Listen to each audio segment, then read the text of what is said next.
Welcome, welcome, welcome everyone to the Women's Empower Network.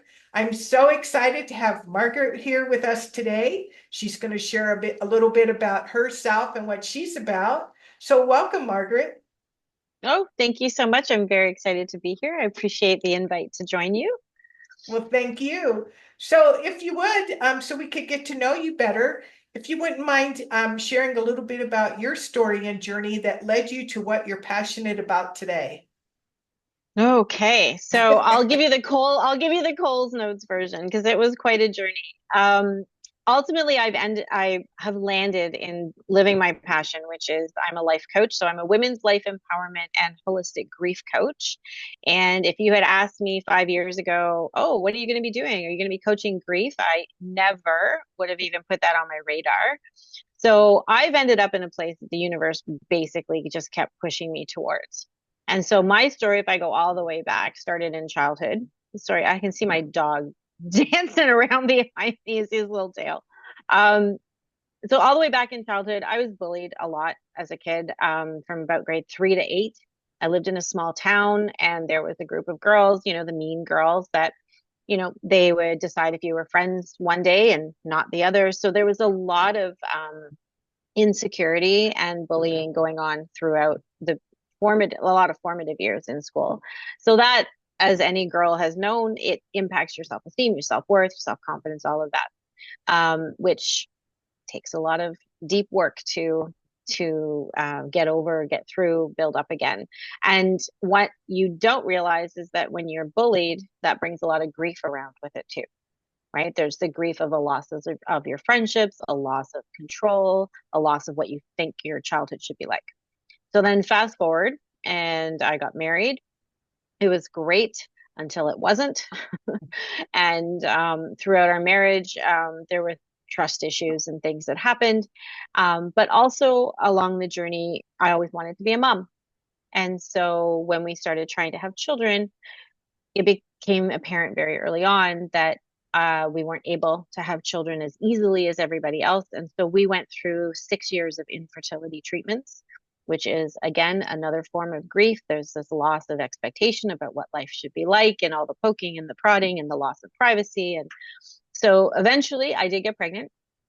Didn't believe them when the nurse called me, told me I was pregnant. I'm like, no, I'm not. And she's like, yes, you are. And I got pregnant with twins. Oh, well. And so we were like, great, we're, two for one. This is going to be literally our last shot at it. And I was a very high risk pregnancy, and I went into labor at 5.5 months. And I delivered my twins at 5.5 months, a boy and a girl.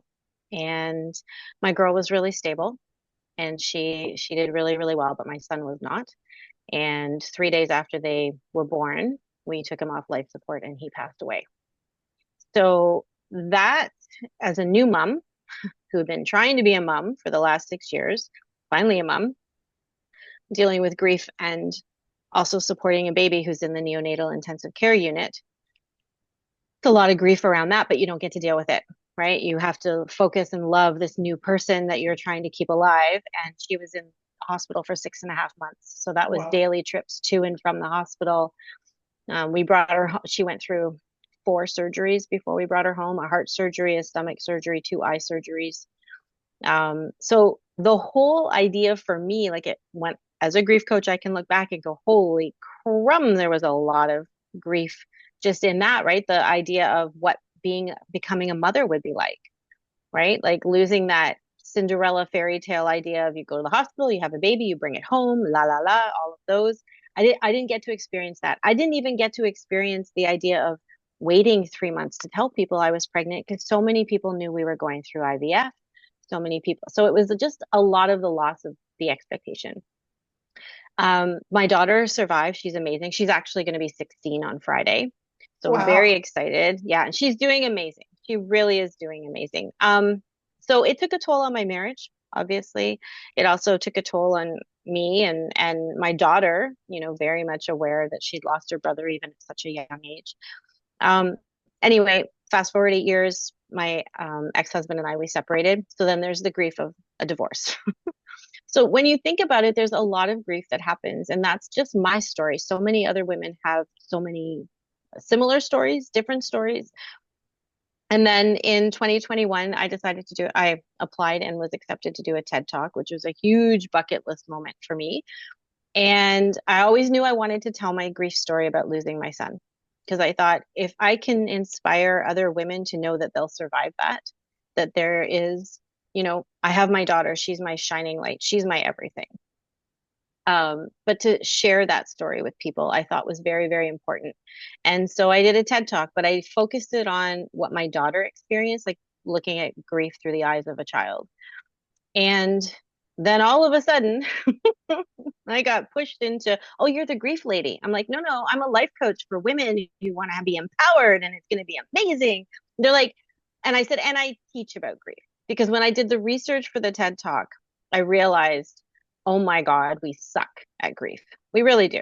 We don't talk about it. We really don't teach about it. We shove it away in the corner. We ask you to go grieve in silence and we don't want to see it, hear it, taste it, touch it.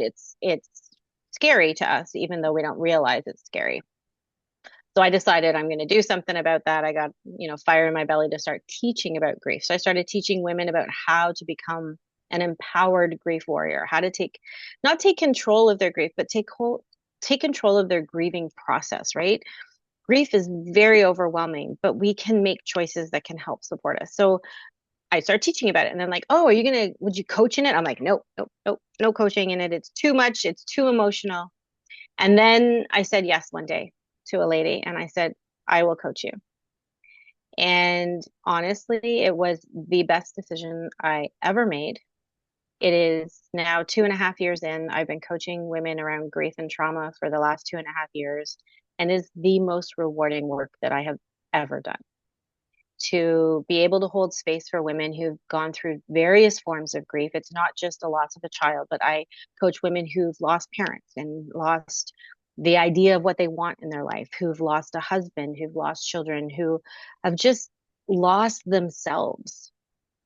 And working with these women one on one and watching them come into me like on the verge of broken to 3 to 6 months later, they have joy, they're smiling, they're happy, they've reconnected with who they are and really found themselves again. And that is hands down the most rewarding thing I have ever done in my life. And I know that it's why I was here, even though I fought it. I did Right. fight it. I know it is why I'm here. And every time I have someone say thank you, it really, really touches my soul. So that's my story in a bit of a nutshell. It's a, it's a, it's a, it's a very heartbreaking story, but it's also like the rainbow, that Hmm. there's life on the other side of it. And it's so true. I lost my husband 4 years ago, and I'm sorry. it's okay. I got to be with him. It's a beautiful story. Um, and I have a very strong spiritual life. So I did like everybody else. I had to go through that mourning process. When he first died, my brain didn't work. I couldn't, and Hmm. I'm a detailed, like to work things out of my head, and I couldn't make a decision to save my life. But I was fortunate enough that his insurance offered me um what are they, survivors support for 14 Mm. months. But so many people do not have that. And it seems like everything is so much bigger when you're alone. So Hmm. to have somebody who's actually been there, not just like you're a psychologist and you studied it in a book, but to actually have somebody who's been through multiple types of grieving, Hmm. that you can really connect with people, is it's such a gift. It really is a gift. And it's true. I mean, I remember when I would be out in public and our song would come on and Mm. I would just fall to pieces. And it's true. It's not, you don't show those emotions in public, So I, like any other Hmm. good citizen, ran to the bathroom, till I could regroup. Hmm. So, Yeah. yeah, and everybody's process is different. It is. Everybody is very unique in how they deal with their grief. And the reason they're unique is because they come to it with different life experiences. So you and I could both be in the same room and experience the same thing, and our internal experience of that is very different. And that's what I coach the women that I work with and in the workshops that I do, that you need to find what works for you. You need to find the things that work for you. I read a really interesting chapter out of Megan Devine's book, It's Okay That You're Not Okay. And she talked about the difference between pain and suffering. And I just wrote about it this week in my newsletter. And that pain is really our emotions, right there. And we have to feel them. We have to go through that. We have to work through those. But the suffering is what comes with that, the sleeplessness, the brain fog, the lack of wanting to do anything. And especially in the intense grief at the very beginning, we get grief brain, like we get mummy brain, right? There's neurochemicals that are released in our brain that make it so that we're foggy and we can't make decisions, we can't sleep, or we sleep too much. We don't, but we are able to function just enough to do the bare minimum to get through what we need to get through in those first few weeks. That's our brain, it's our body kicking into survival. But then as we come out of that, when we come out a little bit more and we're starting to see little cracks of light, and we're starting to come back into society, and we're starting to have to function, which always, when we've been through really intense grief, happens way earlier than what we want it to, right? We have to go back. We have to go back to work. We have to go back to being a parent or a daughter or, a partner. Like, and we're a different person, right? We come back different. We're still the same, but our pieces have come back together differently. We're a different mosaic of who we were. And so how do you go forward with that? How do you put it all together when you've got all these other life pressures putting on what you need to do? So we tend to just sort of push it down and keep going, right? Until we get to the point where we're like, no, I can't do this anymore. I need help, or I need something that will help me clarify who I am now, what I want to do, where I want to go, how I'm going to function, and how am I going to support myself when grief shows up? Because grief doesn't just happen and go away. Right. Grief becomes part of you.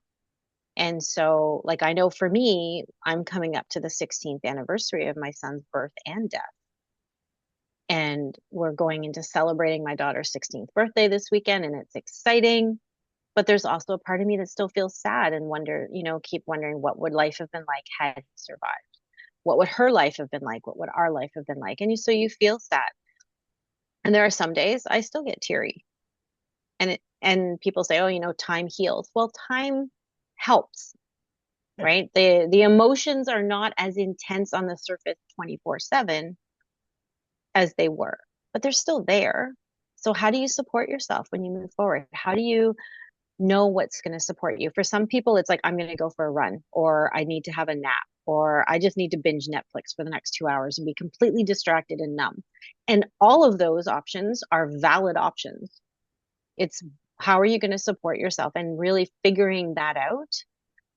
I love doing that with the women that I work with. It's like, okay, what works for you? Okay, try a few things. See, what are you going to do when you break down in the middle of the grocery store because you see his, the favorite cereal, or now I only have to buy for one person instead of two people. Like, those all happen. So how are you going to support yourself? Sometimes it's, I'm going to leave my grocery cart in the middle of the aisle and I'm leaving. Okay. Other times it's like, I'm going to walk around the grocery store crying and I'm okay with that. Or I'm going to push it down and I'm going to have a good cry when I get back in the car. Really, everybody needs to figure out what works for them, but we don't really give them a lot of outlets to do that. You can't really talk to people about your sadness after a certain amount of time, right? Because society tends to put this timeline on when you should be back in the saddle and doing things again. And we're never working on anybody else's timeline but our own. That is so true. And it kind of escapes me. There was a thought I had when you were talking about, that allowing the sadness to be okay, and that the only way through it is to experience it. Mm-hmm. Because I know sometimes in certain life experiences that some people may try to mask it. with Hmm. drugs or some bad behavior or something like that, because they don't have a channel or a way to know how to deal with that, and it's too overwhelming for it to allow it Hmm. to come up. Yeah, So it's, that is yeah. so true. So especially for those women, to know that there's women like Margaret there that you can reach out to learn what's healthy and right for you, and that it's okay to feel the feelings, that they will pass. Hmm. I know They even will.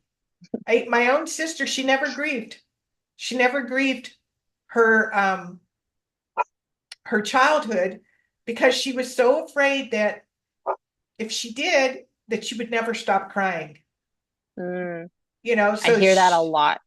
she I hear became that an a lot. alcoholic, and she was an alcoholic for her whole life because she refused and was afraid to deal Mm-hmm. with it. And it was so sad. And she tried to enable her daughters to make her behavior okay. Like, she tried to influence them that it was okay for them to do that.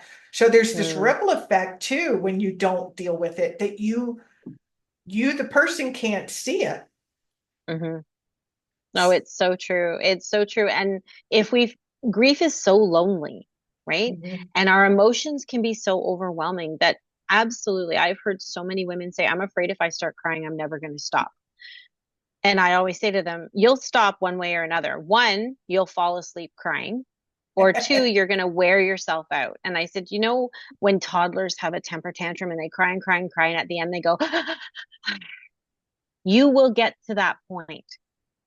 It doesn't mean that when you wake up from that falling asleep or 5 minutes later or an hour later, you're not in tears again, but it means that you will stop. Your body can only sustain that level of emotion, that intensity of emotion for so long.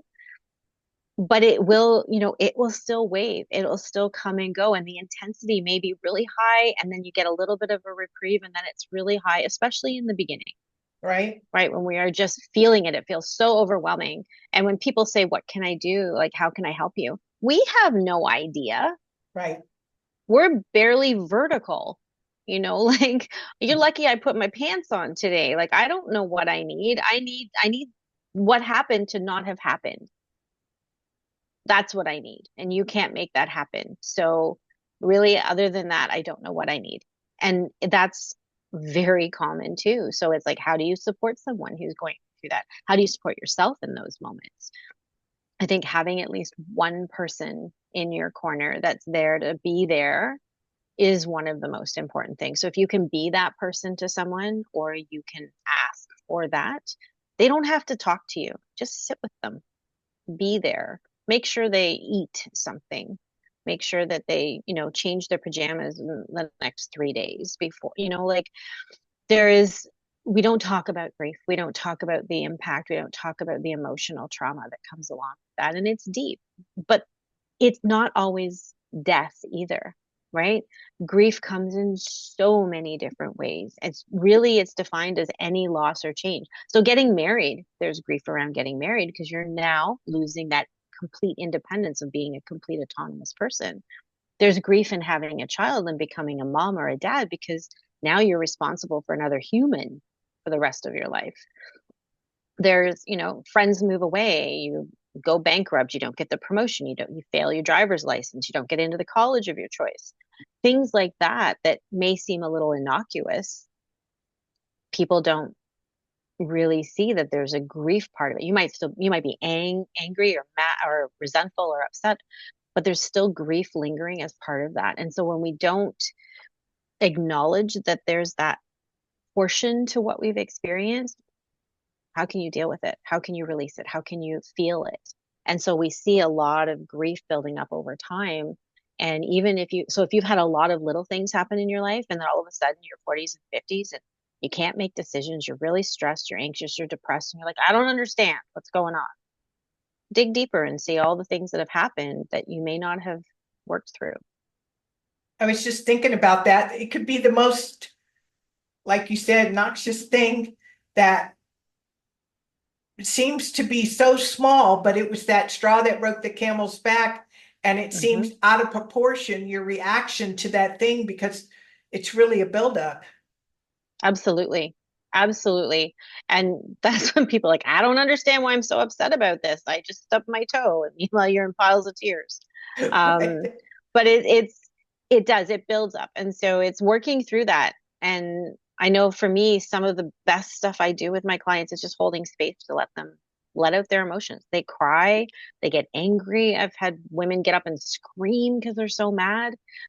But it's actually validating their feelings because there's nothing worse. Like, can you imagine saying to someone, "Oh, I didn't get the promotion for that job," and you feel really sad, and they go, "Yeah, you can get another one." It's very dismissive. And Right. so, as that person who's suffering, you're like, "Ooh, I guess I shouldn't talk about it." And therefore, if I'm not going to talk about it, maybe I shouldn't be feeling so bad. And then you just push it down. That's just one example. There's thousands of examples. But when other people invalidate how you feel and invalidate your experience, you tend to turn around and invalidate it with yourself. And therefore, you don't feel it and let the feelings be there. So I encourage everyone, I'm like, every feeling you have, good, bad, or otherwise, is valid because it's yours. Right. So allow yourself to feel it. And if you don't know why you're feeling it, get curious and dig a little deeper and find out, why am I feeling this way? Even when you're feeling happy. How come, okay, what is it that's happening right now that makes me feel happy? Let me do more of that. That's so true. But and if you don't have it in your immediate circle, and even friends that mean well, I mean, I have a friend that my nickname for her is Miss Fix It. She cannot help herself. And I Yeah. would even tell her up front, and I would say, I just need you to listen. And she goes into Mhm. fix it mode. And I said, okay, you're fired. You know, I just need you to listen, Yeah. and so to seek that out. And Margaret, is a very good resource for that. So if you're feeling like you need someone to talk with, we'll make sure that Margaret we'll put it above the interview how you can get in touch with her. And she'll also share her services and what she does. But before Hmm. we get to that, what are any last words of wisdom that you would like to share with us today? I have a couple. I always have some. Good. But I would say if you are going through grief, number one, whatever you're feeling, give yourself permission to feel and understand that your feelings are valid, no matter what they are. And also show yourself compassion. What would you say to a friend? What would you say to a loved one who is going through something similar? How compassionate would you be for them? Show yourself compassion and give yourself time because you don't know what your timeline is. I wouldn't give yourself like, oh, in 6 months, I'm going to be back to where I was because that may not be where you are. So I would just release any hold on when things are going to be a certain way and let it unfold the way you need it to and listen to what you need. It's That's your unique beautiful. journey. Thank you. So yeah, so now tell us, what is it that you do today? What do you love to do? What do you have coming up? Oh, I am so multi-passionate. I have a really exclusive Empower Awakening one-on-one coaching program. It's a 12-week program that I work with women one-on-one, and it's very comprehensive with all kinds of really amazing extras in it. So I like to add in all the things that I do. So I love, creating essential oil blends for my clients to support them through their emotional needs and maybe throwing in some human design and just to really, so they get to understand themselves as well. I also am about to launch for the second time a course called the Grieving Blueprint. It will start on Wednesday, November 13th. And for anyone who's worried about coming up to the holidays and how they're going to support themselves through their grief, this would be perfect. It's really about creating your own grieving blueprint. How do I support myself? It's a combination of education and exercises and some coaching with me as well. It's a 6-week program, so it takes you right up to the beginning, like right before Christmas. And then you can see in the background, I'm a vision board facilitator too. So I do vision boarding. It's my happy, fun stuff that I do to sort of balance out all the rest.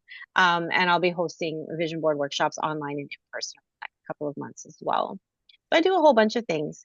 And then I do have a passion project. I don't think I shared that with you, but myself and a colleague of mine started a camp for girls called Unshakable Me, and we run summer camps. We're actually expanding to running more programming for teenage girls age 12 to 16 who we work with them to help build up self-esteem, self-worth, and self-confidence. So both of us have our own history with it, and mine with bullying. I'm like, nope, I want to help the girls and make sure that they're not where I was for so long. So we do that, and we've just started expanding across Ontario for that. That's beautiful. I love that because it starts, especially those preteen years where Hmm. you're going through a lot of change and there's so many things that you may not feel comfortable or have even an outlet to talk about what's happening to you Hmm. with your immediate family. So I love that. That is, Yeah. we need to do that. Get young girls started off right. We do. We really, really do. And we love watching the girls transform over the 5 days that we have them and for them to realize that they're not alone. Like, I don't know how many times we've said, how many of you have felt like this? And they all put their hands up. And you're like, how many of you felt you were alone? They all put their hands up. And it's like, see, they don't talk about it. But it's a beautiful program. And we are so like, this is definitely a purpose above and beyond me, just very called to do this for the girls. And so that's my passion project, which is now turning into another full-time business. So but we love it. We absolutely love it. Well, that's really special. So we'll be sure to put all her contact information above this interview as well as in the comments. And Margaret, it's just been a joy to meet you today. Thank you so much for Oh, being here. well, thank you very much for inviting me. It has been a joy to be on as well. And thank you for offering this opportunity to share what I do and the passion that I have behind it. So thank you so much. Thank you.